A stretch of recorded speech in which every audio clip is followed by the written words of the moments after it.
everyone. Thanks for joining me on my podcast, Profit with a Plan. This is where you can get some great ideas on your most profitable self and small business. Just so you know, financial planning isn't only for those that have a lot of money or run big companies. A workable financial plan is for us everyday small business owners and professionals that want to make good financial decisions that lead to bigger profits. So join me, Marcia, your certified financial planner and financial business strategist, each Tuesday for some smart ideas that can add profits to your bottom line. So we're talking about today getting your head into the game. And getting your head into the game is a little bit of a mindset trick I want to have you guys start thinking about. So what is your money mind? And that's a big question.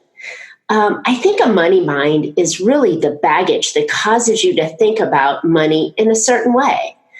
Could be how you were raised, what your parents did, whether they were spenders or savers or different ideas. It's really back where you set up this cycle or thought pattern or direction of where the money's coming from and how it's going out that affects you in business today. So where did this come from? Like I said, it came from probably your mom or your dad or your grandfather, or maybe you lived in an area that you resonated with, or maybe you lived in an environment that you absolutely didn't resonate with. But something in here got you thinking about money and spending and saving and earning in a certain way. Something triggered that for you. And I'm not here to go back and go into your subconscious and drag it all out. It's a little bit more of a recognizing exercise that we're talking about today. So it does affect your money mind, does affect the risks that you take in business. It affects how you grow your business, how you hire people, how you spend money to invest in your business. And it'll also chirp. It'll sit on your shoulder like a good angel, bad angel, devil, whatever that is. I'm a hockey player, so I'm always talking about chirping. We chirp from the bench and, talk smack to the other players. But that's why I always say the word chirp. But it'll chirp in your brain and it'll go, oh, this is a great decision. And you're going to be out there and you're going to do all this wonderful stuff. Or it'll go, oh, man, last time it didn't work, or what if it does work, or what if it doesn't work? And your inner voice just starts chirping in your mind and will change the direction of your business because your money mind is talking to you. Oftentimes it's the money mind that keeps us up at night as well. So when we're tossing and turning, thinking about something, stressing over it, having anxiety, working through the numbers or the way that we're doing it, it's often your money mind that's leading that charge. And again, sitting on your shoulder, chirping in your ears. So I hope this is something of interest to you, and I haven't scared you off yet. But so let's talk about this. I'd like you to do a little test and listen with me. And I'm going to describe 6 different people, 6. And it doesn't mean that you're one, but I want you to think about those 6 people and kind of figure out who you resonate with a little bit more.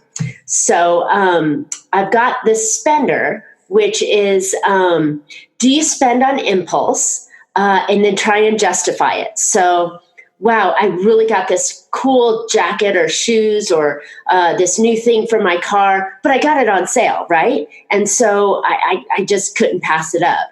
There's that fear of missing out, but you'll worry about the bills later on. So you'll think about it and kind of have a little bit of regret, or gosh, I wish I didn't have to do that, or I didn't do that.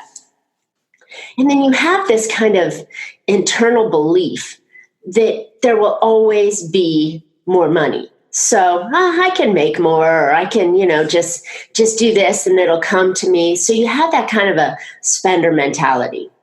Then number 2 is a cheaper mentality. You really don't like spending money. Maybe you even hate spending money. You're a super saver, possibly even with some hidden stash somewhere. You've got a little run fund or an emergency fund that you put away. When you're looking at spending, you do a ton of research and you make sure you get big, huge value before you spend.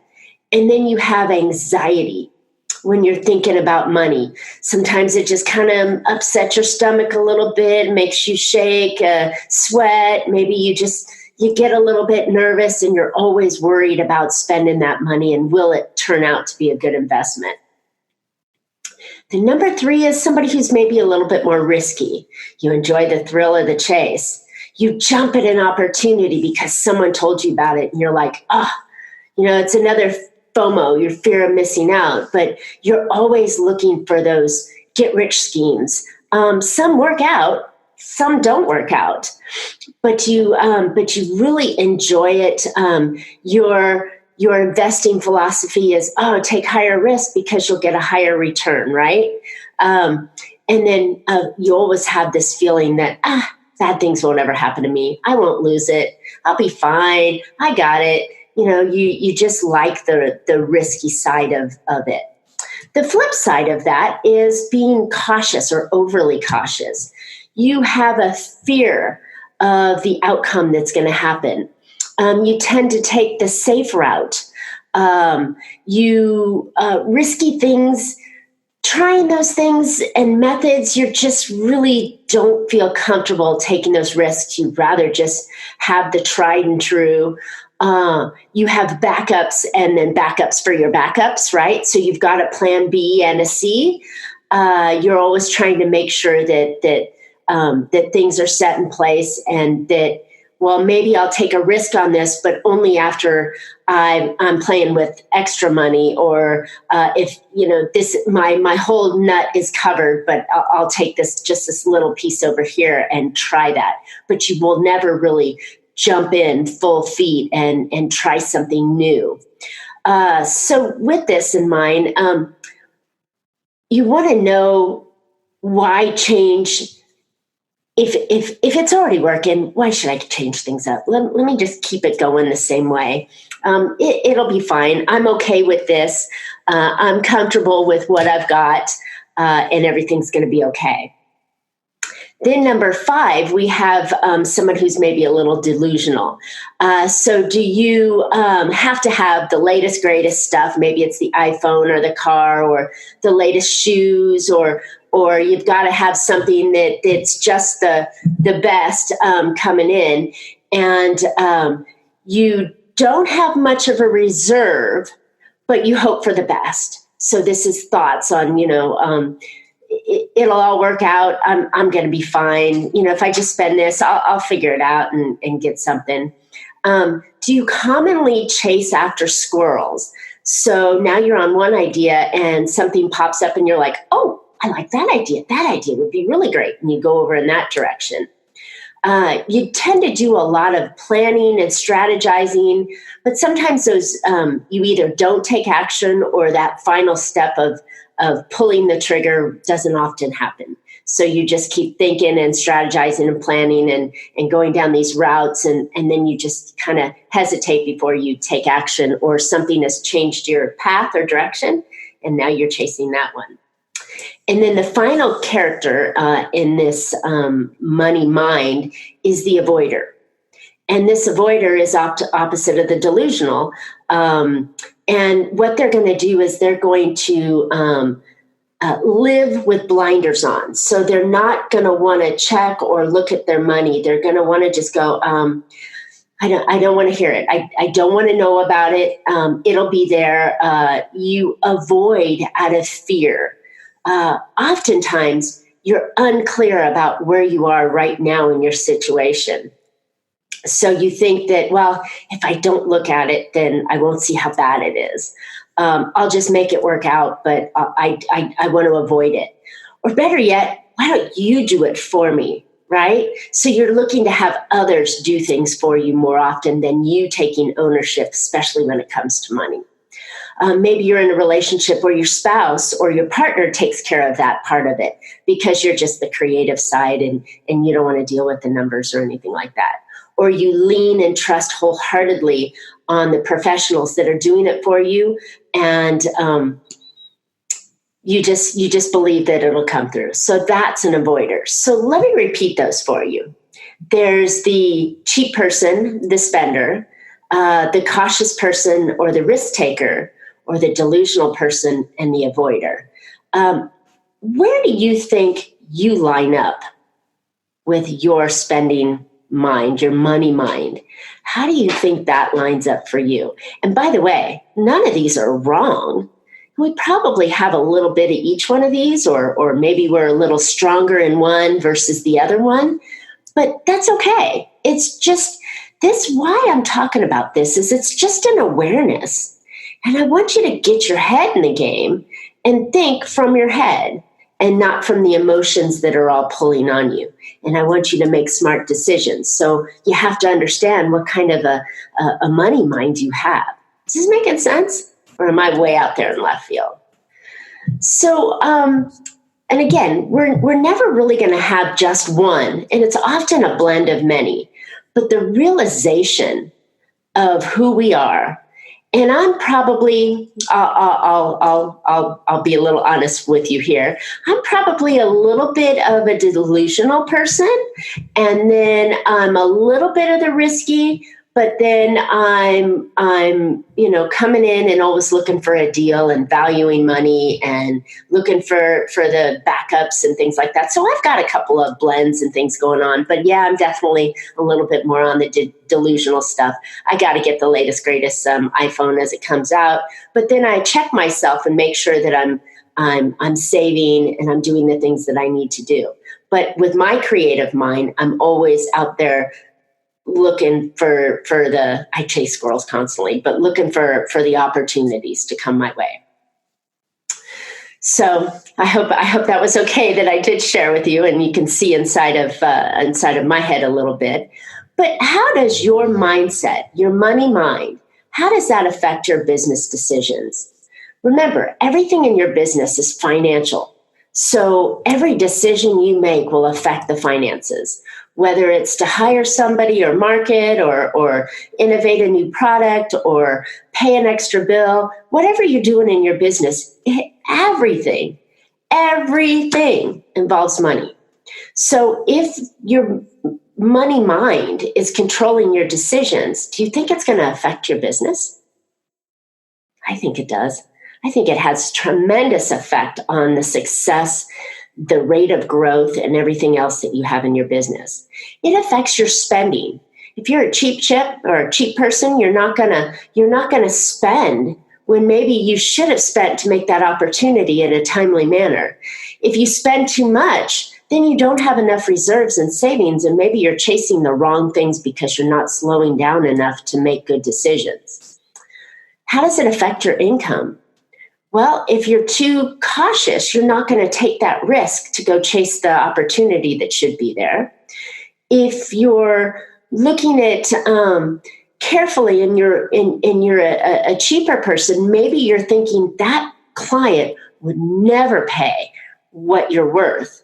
So instead of charging, $1,000 for your product, you're charging $300 because you're afraid that they won't value that product, because you may not value that product. If you don't know where your income's coming from and how to analyze it, then you can't make decisions. So if you're an avoider and you've got a little bit of that voider, it will affect how your income comes in. Now, my simple equation that I constantly talk about, income minus expenses equals your profits. So if we can't control the income and spending side because our money mind is doing something that may not truly benefit the company in the best way, then it's going to affect the ultimate profit and the money that you can bring home and the money that you can make and do good with. So it does affect that. And because you are a risk taker, maybe you're not growing because you're chasing the wrong direction, or you're chasing this squirrel and then you're chasing that squirrel. You may be spending on too much and you have the fear of missing out, so you're not really doing the due diligence before it. Or if you're super cautious, you won't step out of that comfort zone and get really stretchy so you can grow. Maybe you're afraid that your numbers aren't all the way there yet, but you're tapping out on your time so you can't hire an assistant or hire more salespeople because you're cautious and fearful that you don't have the service or the product line already and developed and ready to go before you launch. I have a couple of my mentors that I listen to and follow with that oftentimes people get stuck in the planning and making sure that everything's perfect before they launch, and then they never get out there or they have the wrong product because they didn't test it. Well, all of this money mind stuff gets in the way of your growth. It gets in the way of your profits. And where I come from, profits are everything, right? You can do so much more if you make more money. You can make a bigger impact. You can sell more of your stuff. You can take care of your family. You can give to your charity. You can do so much more if you make more money and you do good with it. So now that you know about your mindset and your money mind, and you know that it affects your business on everything you do, what do? Now that you know what you do, how do you change that? So if you realize you're making money decisions from your money mind, and you realize this awareness can help you shift and do things differently. And I'd like you, next time you come up with a money decision, to think about it from maybe the opposite personality in your money mind. Consider it, if you're a cheaper person, think of it, what if you spent it from a spender part? Or what if you invested as a spender side? How would that do it? Review those pros and cons. So if I stayed in this lane, what would be the pros and cons of that? Now, if I flipped over and got into this lane, what would be the pros and cons of that line? And how would it affect your business there? And then I'd like you to take risk, or maybe take less risk if you're a common risk taker, and try a different path from a different money mind. And test the results. Test the outcome with a client. Test the outcome with a new product line or service line. Test it with your spending, with your savings. Try things differently from a different money mindset. And I bet you'll see different results, and hopefully better results. So if you need some help, ask a second person what they would do in this situation. Now, I want you to not just go out and ask anybody, because if you ask your spouse or your mom or a friend who's not a business owner, then you're probably going to get a different answer. Maybe you want to find somebody who's a mentor or a coach or a partner in your business, or a fellow business person that can help you with a qualified answer. But reach out, ask. So, hey, John, I've got this situation here. What would you do in this situation? And see if it aligns with you and your money mind, or if it's going to align with a different money mind, and then consider that. And you never have to just end with two. Go to a third person and say, hey, what would you do in this situation? And I think you'd find different answers. But then take that back and make your own decision with your own money mind and your new version of your money mind, and then see how that comes out. I hope you've found some value listening today, and maybe you've got an idea or two you can put into your business to make you more profitable. I would love to know specifically how you've increased your profits. So let's chat. Hit me up. Get on my social media. Send me a comment on this podcast. I would love to hear from you. If you want to talk privately, you can always get on my scheduler. You can get on calendly.com/Marcia-16. So love it, love it, love it. I love the money mind. I think it's just a different form that we forget and neglect as business owners, because we're constantly trying to just run our business rather than looking back internally at how we make our decisions.